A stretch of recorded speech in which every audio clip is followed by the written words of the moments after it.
عنهما قصة قال فيها فدنونا من النبي صلى الله عليه وسلم فقبلنا يده atau kama qala, hadis riwayat Imam Abu Dawud. Kata Ibnu Umar, kami dekat kepada Nabi sallallahu alaihi wasallam. Kemudian kami mendekatnya dan mencium tangannya. Peluk tu sunnah. Tapi peluk ni sunnah kepada orang yang lama tak jumpa. Tiap-tiap hari jumpa dia tak suruh peluk. Nah, main-main tadi peluk dah sekali. Nak balik dipeluk pula kali ni. Itu dah. Turun-turun pergi mereka jumpa peluk lagi. Tak ada berjalan sekarang. Dia kata peluk saja. Peluk ni pada orang yang jarang-jarang jumpa. 2 minggu, sebulan tak jumpa. Ataupun sekian lama tak jumpa. Jumpa tu disunatkan peluk. Cium tangan. Cium tangan ni disuruh selalu pada orang yang tertentu. Hadis tadi ni hujung kepada satu kisah yang berlaku pada sahabat Nabi. Dalam satu medan perang, sebahagian daripada sahabat Nabi yang terpengaruh dengan kempen orang-orang munafik. Dia terpengaruh dengan kempen orang munafik, dia lari daripada medan perang. Bila lari balik ke Madinah, duk merasa takut. Duk merasa kita lari ini merasa bersalah. Macam mana nak jumpa Nabi, muka nak bungkang mana, sedangkan Nabi tahu kita lari. Bincang sama-sama sahabat yang lari ni, dia kata lah macam ni lah, kita pergi juga jumpa Nabi, kita pergi mengaku salah depan dia, kita terimalah apa juga hukuman dia. Kalau dia tak mau memaafkan kita pindahlah, kita tak duduk dari Madinah ni. Kalau sekiranya dia terima, kita kekal di Madinah. Okey. Bila sampai jumpa Nabi, mereka tak kata apa. Terus, ya Rasulullah, kami orang yang bersalah. Kamilah yang lari daripada perang hari itu. Nabi kata dekat mereka, sebenarnya kamu tidak bersalah. Kamulah orang yang berjuang pada jalan Allah. Maksudnya Nabi kata, kamu yang lari daripada medan perang ni, memang kamu salah. Tapi kamu mai balik mengaku kesalahan, bermakna kamu orang yang berjuang. Berjuang lawan nafsu. Kalau ikut nafsu, kita bila buat salah ke orang, kita tak minta maaf lah. Pakai hal gitu. Aku nama nanti minta maaf, tak ada lah. Sorry lah. Tapi orang yang melakukan kesalahan, sanggup mengaku salah dan minta maaf. Ini orang yang berjuang. Berjuang lawan nafsu. Bila sahabat ni pergi jumpa Nabi, dia kata, ya Rasulullah, kami bersalah kerana kami lari daripada medan perang. Nabi kata, tak, kamu tidak bersalah. Bahkan kamulah orang yang berjuang. Sahabat dengar jawapan Nabi tu, jawapan yang mereka tak sangka sama sekali. Tak kata apa dah. Tunggu, peluk Nabi.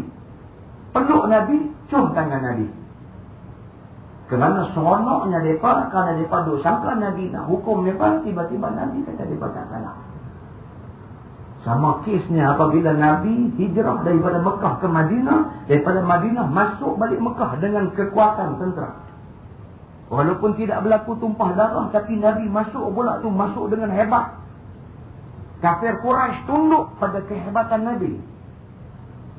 Masing-masing surrender, serah diri, mai tunduk di depan Nabi dalam keadaan hina. Dia kata, ya Muhammad, kami serahlah urusan kami pada kamu. Kalau kamu hukum, kami terima hukuman itu. Kalau kamu maafkan kami, maka itu satu kurniaan bagi kami.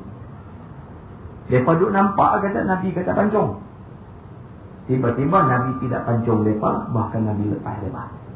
Oh, itu satu kurniaan yang besar, satu keputusan yang mereka tak sangka. Dengan sebab Nabi buat macam tu, ramai lagi masuk Islam selepas itu. Cara yang ditunjuk oleh Nabi SAW. Keras, kalau lawan dengan keras, pecah jalan Nabi semua. Tapi kalau keras, kita lawan balik dengan penuh hormat dan lembut. Orang yang mulanya tadi keras, dengan sendirinya dia rasa bersalah pada diri dia. Dan itulah yang ditunjuk oleh Nabi SAW. Kecuali dalam menghadapi golongan kufar, Nabi tak ada lembutnya. Dia pukul semacam. Bagi orang yang terus melawan. Baik. Jadi dia cerita tadi bagaimana kita nak menghormati orang tua. Dan apabila sudah masuk ia dalam majlis, maka hendaklah kemukakan akan dia pada tempat duduk dan bercakap. Kalau orang tua main, bagi dia duduk. Genjak-genjak bagi dia duduk.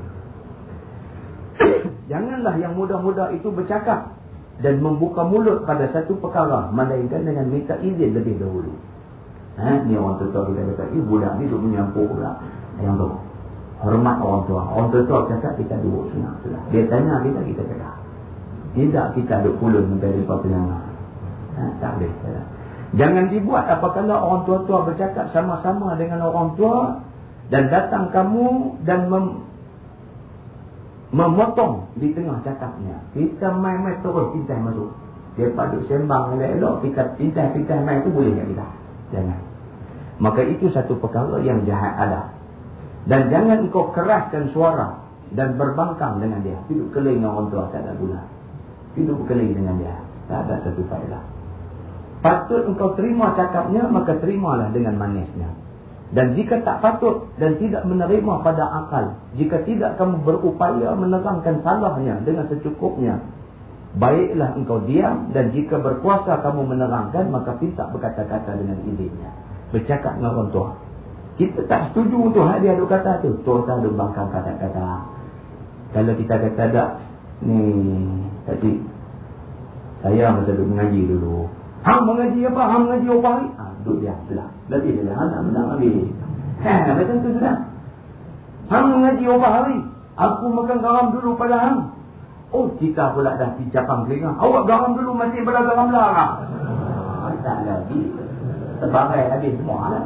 Tak nak buat dulu. Bila nampak angin dia tinggi, kita bagi jalan. Ambil hang nak menang ambil dia dah, kita bagi jalan kat dia. Lah dia kata lah kat dia. Nak menang ambil. Kali pula lepas tu. Teruslah lah kata nak menang ambil. Buat tak tahu tu lah. Dah dia kata. Biar dia. Nak dengar bagi pergi kelemah. Ataupun kalau kita boleh minta izin, dengar dia bercakap habis lah. Kalau boleh saya tambah sikit. Bukannya ni. Lepas itu saya pergi mengaji dengar dia kata lagu ni. Kalau dengar dia dengar tu tak apa. Bagi ya. Kalau dia potong ke dia, ambil. Jangan duduk bergelut dengan dia. Dia kata begitu. Jadi jaga, jangan sampai rosak keadaan. Dia kata Imam Ghazali dalam Ihya, setengah daripada kesempurnaan menghormatkan orang yang tua-tua itu dan membesarkannya ialah tidak bercakap di hadapannya melainkan dengan izinnya. Imam Ghazali kata, di antara tanda kita hormat orang tua, kita tak bercakap melainkan dengan izinnya. Itu apa nama dalam hadis. Saya pernah cerita dulu seorang sahabat, bapa dia jalan main jumpa Nabi. Bila sampai dekat Nabi, Nabi tanya sahabat yang muda. Nabi kata, man hadha rajul? Siapa ni laki-laki ni? Jawab dia kata, hadha abi. Ni bapa saya. Nabi boleh